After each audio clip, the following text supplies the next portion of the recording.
이제 맞벌이 하면 사회초년생 때 월 한 600만 원, 700만 원 정도 버시는 분들이 감당하기에는 서울 아파트 중위값이 12억이거든요. 좀 답답하고 어려움을 호소하시는 분들이 많은데 이 부분에 대해서 어떻게 생각하시는지 좀 여쭤보고 싶습니다.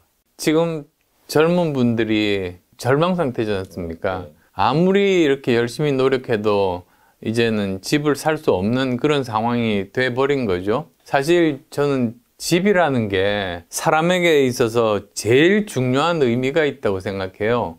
다들 열심히 일을 하다가 이제 쉬러 집에 가서 가족들과 만나고 좀 보호된 이런 느낌에서 있을 수 있는 그런 장소지 않습니까? 근데 그걸 가질 권리를 아예 박탈당한 거죠. 그러다 보니까 이제 젊은이 분들이 이번 생에서 정말 집 사는 건 망했다, 그런 말이 나올 법한 그런 이야기라고 생각해요. 어떻게 해서든 이걸 바로잡고 조금이라도 도움을 드려야 되는 게 정부의 역할 아니겠어요? 네. 그러면 이제 상황이 이렇다는 걸 인식을 한 상태니까 그러니까 진단을 정확하게 해야 그에 맞는 솔루션이 나올 텐데 도대체 왜 이렇게 올라갔을 거라고 생각을 하시는지, 혹시 뭐 여러 가지 이유가 있겠지만 세 가지 정도만 좀 크게 생각하시는 이유를 말씀해 주실 수 있을까요?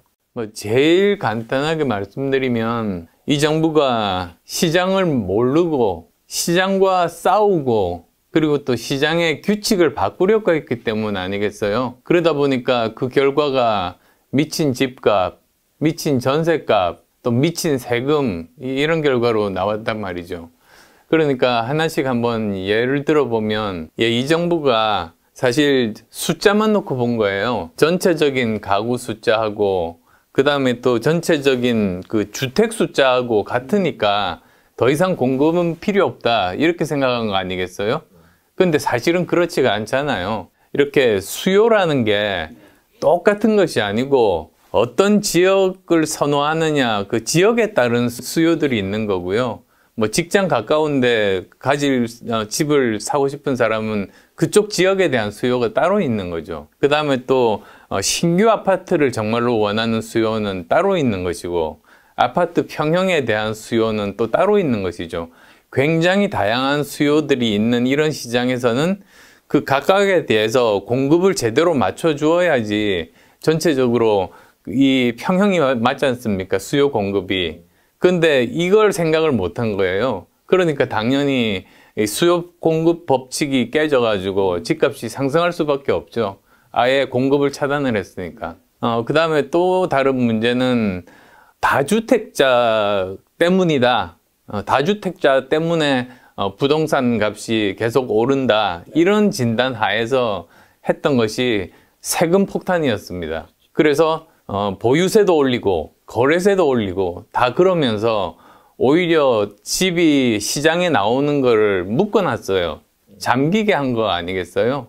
그러니까 신규 아파트는 한번 만드는데 최소한 5년에서 10년 이상 걸리는데, 지금 있는 다주택자의 그 주택을 시장에 내놓으면 바로 거기서 살 수 있는 그런 것들 아니겠어요? 근데 이것을 아예 시장에 못 나오게 그렇게 만든 것들이죠. 그러니까 제대로 시장을 잘 몰랐던 거고요. 그 다음에 사실 임대차 3법이라는 것도 시장에 대해서 잘 몰랐던 거예요. 이것이 시행이 되면은 어떻게 될 것이라는 걸 거의 모든 경제학자들이 알았죠. 그럼에도 불구하고 어떠한 거기에 대한 그 방어하는 장치라든지 어떠한 뭐 야당과의 토론도 없이 그냥 원한대로 밀어붙이다 보니까 결국은 미친 전셋값이 돼버린 것 아니겠어요. 저는 그렇게 생각합니다. 지금 후보님께서 말씀해 주신 건 수요 공급이랑 그 다음에 다주택자 규제, 임대차 3법 등이 있는데, 후보님께서 당선되시면 그걸 어떻게 접근하고 좀 문제 해결하실 생각이실까요? 우선은 수요 공급을 맞춰야죠. 그래서 지금 현재 5년 동안 전국적으로 250만 호 주택을 공급하겠다는 계획을 세웠습니다. 그리고 그 중에서 수도권이 150만, 다른 지역이 100만 정도입니다.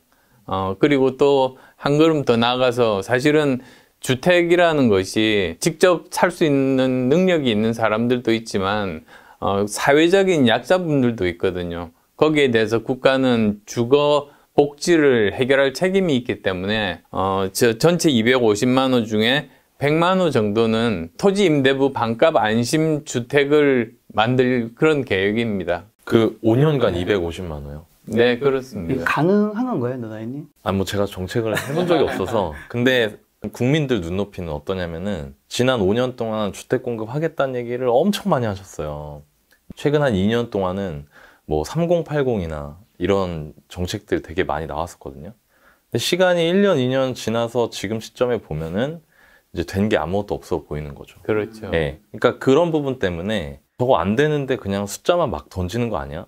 약간 이런 생각이 들거든요. 혹시 그런 부분에 대해서 좀 구체적으로 어떻게 진행하실지를 말씀을 해주실 수 있을까요? 집값이 폭등한 원인이 사실 여러 가지가 있겠습니다만 그 중에 가장 중요한 부분이 정부에 대한 불신 아니겠습니까? 그러니까 정부가 아무리 뭐 주택 공급을 한다고 해도 저거 제대로 안 될 테니까 집값은 계속 오를 수밖에 없다. 그러면 지금이라도 사야 된다. 그래서 가수요가 폭발한 거죠. 사실 옛날 우리 보면은 노태우 대통령 때 200만 호 제공을 하고 그 다음에 또 이명박 대통령 때 이럴 때 보면 오히려 집값이 조금씩 내려가기도 했었거든요. 근데 그때는 사람들이 내가 원하면 언제든지 집을 살 수 있다. 집값도 안정돼 있다. 이런 신념이 있었기 때문에 미리 집을 사야 된다고 수요가 확 몰리지를 않았었던 거죠. 그러다 보니까 전체적으로 안정이 된 겁니다. 그래서 정부가 국민들로부터 신뢰를 받는 것, 정책적인 신뢰를 받는 게 정말로 중요하거든요. 그래서 이 정부의 정책대로라면 정말 약속한 대로 250만 호가 지어지겠구나. 이런 구체적인 안을 내놔야 됩니다. 근데 이제 그 중에서 방법이 일단은 수도권 같은 경우는 우리 부지가 절대적으로 부족하잖아요. 근데 우리가 확보할 수 있는 여러 가지 방안이 있습니다. 사실은 뭐 지금 현재 공공이 가지고 있는 부지도 있고 그 다음에 노후된 이전 예정된 청사 부지도 있는 데다가 지금 저 공덕역 같은 데를 보시면 거기는 지하철역 위에다가 큰 빌딩을 지었어요. 그런 것들이 다 가능하거든요. 그러니까 지금 역들이 얼마나 많은데 그 위에다가 집을 지은 경우는 별로 없지 않습니까?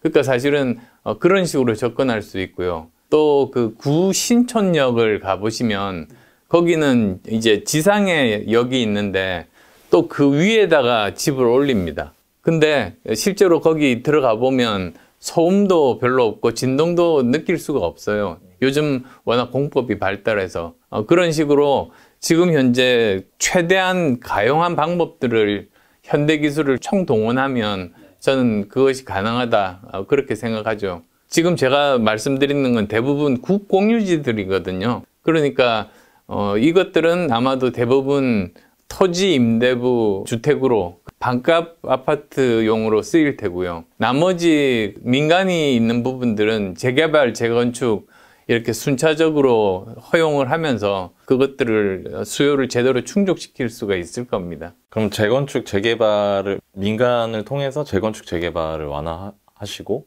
그러니까 지금 현재 정부의 가장 큰 다른 문제 중에 하나가 공공이 모든 걸 다 하겠다는 거 아닙니까? 그리고 공공이 재개발도 다 하고 이익의 90%를 환수하겠다니까 사람들이 할 생각이 없죠. 그래서 저는 다음 정부부터는 민간과 공공이 서로 상호 보완적으로 협력하는 관계가 되어야 된다. 그렇게 생각합니다. 그래서 예를 들면 재건축은 민간이 하고 재개발은 인프라까지 하는 거니까 건물은 민간이, 인프라는 공공이, 그 다음에 그 사회적인 약자들에 대해서 주거 복지를 해결하기 위한 그런 것들은 전부 다 민간이 아니라 공공에서 해야 되는 거죠. 그 혹시 토지 임대부 주택에 대해서 잘 생소하신 분들이 계실 수 있어서 잠깐 설명해 주실 수 있을까요? 지금 현재 주택 거래를 보면은 거기에는 토지 가격과 그리고 거기에 있는 주택 가격이 합해져 있지 않습니까? 그런데 이 토지 자체를 특히 국공유지인 경우에는 토지 자체를 그대로 그냥 소유하는 거죠. 국공유지로. 대신에 거기에 있는 건물, 건설된 건물 가격만 받으면 그러면 지금의 거의 뭐 반값 수준으로 분양을 할 수가 있는 거거든요. 저는 그런 방법들이 주택 가격을 그나마 굉장히 어려운 청년들이 집을 살 수 있는 방법이다. 그렇게 생각합니다. 아, 그러면 그거는 이제 분양을, 청년들한테는 건물을 분양하시는 걸로. 크게 40% 정도는 임대, 60% 정도는 분양 이렇게 생각하고 있습니다. 아무래도 또 네. 수요가 또 따로따로 있지 않습니까? 네, 또 매매랑 임대 수요가 따로 있어서. 네, 그래서 전체를 분양한다, 전체를 임대한다, 이건 아니죠. 이제 토지는 국가에서 소유하고 건물만 이제 분양을 한다. 그럼 약간 제가 느끼기에 사람들이 이거를 자동차 같이 느낄 것 같거든요. 그러니까 자동차는 그러니까 말 그대로 감가만 일어나는 거죠. 그러니까 실제로 사람들이 원하는 건 나도 내 친구처럼 내 집 마련했는데 집값도 좀 올라가고 여기서 내가 거주하는 문제도 해결되고 이런 걸 원하는데 내가 이거를 토지 빼고 건물만 분양받았을 때 그게 가능할까? 내가 나만 뒤처지는 건 아닐까? 이런 생각을 하실 수도 있을 것 같거든요. 뭐 그것도 충분히 타당한 그런 생각이기도 하지만 지금 현재 보면은 사실 우리나라 인구가 감소 추세에 있습니다. 전체적으로. 주택에 대해서 정말 다음 정부부터 의지를 가지고 제대로 5년 동안 250만 호를 충분히 공급을 하게 되면 주택 가격이 안정이 될 거예요.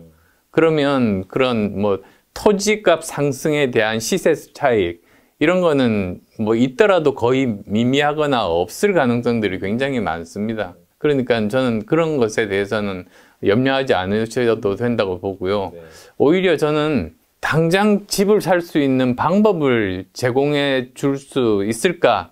그 고민들을 많이 하다가 생각한 것이 두 가지 방법을 복합적으로 쓰면 되겠다는 생각을 했죠. 우선 첫 번째는 토지 임대부 주택하면 일단은 그 아파트 가격은 반값 아닙니까? 네, 그렇죠. 근데 그것을 45년 초장기 주택담보대출을 하는 겁니다. 그게 뭐냐면 일단은 집값의 80%를 대출을 하는 거죠. LTV 80, 뭐 그런 표현이 그것이고요. 그 다음에 또 금리는 한국은행의 기준 금리를 적용합니다. 아, 가상금리 없이. 네, 일반적으로 보면 한국은행 기준금리 위에 은행이 좀 더 추가 마진을 붙여가지고 그렇게 빌려주는데 그것 없이 이 경우는 해야 된다는 것이고요. 그 다음 세 번째로는 청년들이 뭐 무슨 목돈이 있겠습니까? 그래서 15년 거치 기간, 그러니까 15년 동안은 이자만 내면 되고 어느 정도 돈이 모아졌을 때 나머지 30년간은 원리금, 그러니까 원금과 이자를 낸다. 그 제도를 생각을 해냈죠. 그러면 사실 지금 당장이라도 집을 살 수 있는 거예요. 자기 소유로. 그러면서 계속 돈을 갚아 나가는 거죠. 저는 그런 방법이 충분히 가능하다고 봅니다. 후보님께서 지금 어쨌든 공공과 민간에서 이제 분양하는 거는 새롭게 이제 지어지고 이런 걸 말씀해 주셨는데 아까 전에 이제 집값을 못 잡은 것 중에 하나가 다주택자 이제 규제를 얘기해 주셨잖아요. 그러면 이제 만약에 되신다면 다주택자 규제는 좀 어떻게 하실 건지를 궁금하고 그에 대해서 여기 또 계시거든요, 한 분이. 다주택자 계셔서. 저는 임대사업자예요. 답변을 하고 싶으신지 궁금합니다. 예. 근데 뭐 다주택자에 대해서는 세금에 대해서 먼저 원칙을 세우고 나서 그 다음 설명드리는 게 순서에 맞을 것 같아요. 일반적으로 보면 거래세가 높은 나라에서는 보유세가 낮고 거래세가 낮은 곳은 보유세가 높기 마련이거든요. 근데 이번 문재인 정부 와서 문제는 둘 다 높여버렸습니다. 그러다 보니까 이미 집 한 채를 가지고 안정된 삶을 살 수 있는 분이 어떻게 할 수가 없어요. 세금만 많이 내고 결국은 자기가 쓸 수 있는 돈은 줄어들기 마련이죠. 그 다음에 또 다주택자들의 경우에는 집을 팔 수도 없습니다. 워낙 거래세가 높아서요. 그래서 지금 제가 생각하는 방법은 한시적으로 거래세를 낮추는 거죠. 그러면 당장 매물들이 나올 수가 있거든요. 그럼 어떤 분은 이런 말씀도 하시더라고요. 아니 그러면 그 다주택 투기한 사람들 이득을 잔뜩 보게 하는 방법 아니냐고 이렇게 말씀하실 수도 있습니다만 저는 꼭 그렇지 않다고 생각하는 것이 정부가 정책을 국민으로부터 신뢰를 받게 되고 그 상태에서 다주택자들의 물량이 이 그 거래세 인하로 인해서 시장에 이렇게 나오게 되면 그게 띄엄띄엄 나오는 게 아니고 거의 한꺼번에 나올 거 아닙니까? 그러면 우리가 걱정하는 만큼 그렇게 집값이 폭등하지 않아요. 그래서 적당히 합리적인 선에서 저는 안정된 그런 주택 거래가 일어날 거라고 보고 있죠. 아니, 사실 이 부분이 우스갯소리로요. 사람들이 그런 말 많이 하더라고요. 그러니까 무주택자, 1주택자, 다주택자가 모두 힘들다.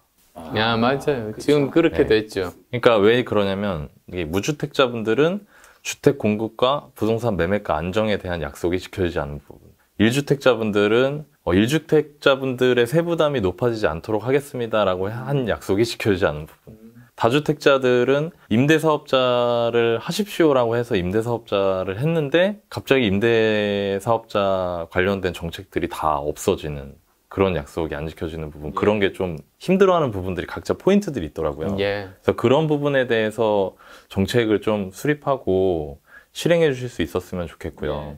그리고 이제 세제를 말씀하셨는데 좀 전에 그 세제 부분이 거래세는 이제 줄이고 보유세를 높이는 방향으로 하겠다 하셨는데 이게 지금 저는 좀 급한 게 뭐냐면 공급을 할 때 새로 짓는 데는 어쨌든 시간이 걸리잖아요. 근데 지금 당장 거래할 수 있는 상황을 좀 만들어주는 게 중요할 것 같아서 혹시 그런 취지로 거래세를 낮춰주겠다고 말씀을 하시는 건지. 아, 네, 그렇습니다. 일단은 매물이 시장에 우선 나와야지 주택 가격이 안정이 되니까요. 지금은 절대적으로 공급이 부족해서 집값이 계속 오르고 있지 않습니까? 이제 그런 뜻이었고요. 사실 조금 더 설명을 드리자면 일단은 뭐 집이 없는 분들이 집을 살 수 있는 방법에 대해서는 제가 말씀을 드린 바가 있고 그 다음에 또 집 한 채만 가지고 있는 사람들 중에서는 집값이 어느 정도 이하의 그런 집을 한 채만 소유한 분에 대해서는 아예 뭐 보유세를 받지 않는 것도 저는 방법인 것 같아요. 사실 계속 보유세를 낸다는 것 자체가 내 집인데 국가에다가 계속 월세 내는 거 아니에요, 사실? 저희 어머니가 얼마 전에 그 얘기 하셨어요, 저한테. 그러니까 이게 맞지 않아요. 그래서 그것도 사실 국민 상식에 맞게 세제도 돼야지 국민들이 납득하는 거 아니겠습니까? 그 다음에 또 다주택자 입장에서도 사실 공공에서의 임대 공급만으로는 이 수요를 채울 수가 없어서 사실 우리 민간 임대가 정말로 큰 역할을 했는데 지금 여기가 굉장히 여러 가지 제도적인 제약 때문에 엄청나게 고통에 쌓여 있는 거거든요. 그래서 저는 다주택자에 대해서는 보유세 올리는 원칙은 맞지만 만약에 이것을 공공임대 수준 정도로 임대료를 받는 그런 민간 임대 사업자들이 있다면 그러면 저는 혜택을 줘야 된다고 봅니다. 그러면 이게 무주택자, 1주택자, 그리고 다주택자 모두 힘들다. 후보님은 어느 쪽이세요? 저는 집이 없습니다. 정말요? 예. 그러면 내 집 마련을 안 하신 건가요, 그러면은? 제가 정치하기 훨씬 전부터 집이 없었습니다. 아주 옛날에는 집을 한 채 가지고 있긴 했는데요. 그때 생각했죠. 저만이라도 부동산으로 재산 증식하는 일은 안 해야 되겠다 생각해서 그때부터 대학 교수 시절에도 제가 집이 없었어요. 다 전세 살았고 지금 상계동에 살고 있는데 지금도 전세 살고 있습니다. 상계동이면 출퇴근하시기에 굉장히 좀 먼 거리 아닌가요? 거의 1시간 반 걸리죠, 여의도까지. 아, 정말요? 예. 아침에는 얼마나 걸렸어요, 여기 오시는데? 그러니까는 주말에는 그래도 1시간이면 되는데요. 월요일 같으면 2시간씩 걸립니다. 그럼 그 시간 동안은 뭐 하세요? 근데 다행히 너무 오래 제가 걸려서. 마라톤 하다 보니까 체력이 좋아져서 차 안에서 졸지를 않아요. 그래서 그때는 제가 작업 시간, 업무 시간이죠. 그러니까 시간을 허투루 쓰지는 않습니다. 사실 후보님께서 그 집을 마련할 수 있는 돈이 없어서 이제 그쪽은 좀 아니시긴 하잖아요. 근데 그럼에도 불구하고 굳이 그렇게까지 하시는 이유가 있을까요? 상계동에 제가 제일 처음 국회의원 보궐선거에 출마를 했을 때 그 지역 주민분들이 그러시는 거예요. 어떻게 우리 동네는 국회의원 그만두면 바로 그 다음 날로 짐 싸가지고 강남 자기 집으로 다 떠나버린대요. 거기에 대해서 마음의 상처가 크다고 하셔서 저는 절대로 그런 사람 되지 않겠다고, 제가는 국회의원이 아니더라도 이 동네 계속 살겠습니다 라고 약속을 했습니다. 그리고 지금 국회의원 그만둔 지가 5년 정도 되죠. 그러니까 바로 2017년 대선 때 제 결기를 보여드리느라고 이제 재선 의원이었는데 스스로 사퇴했거든요.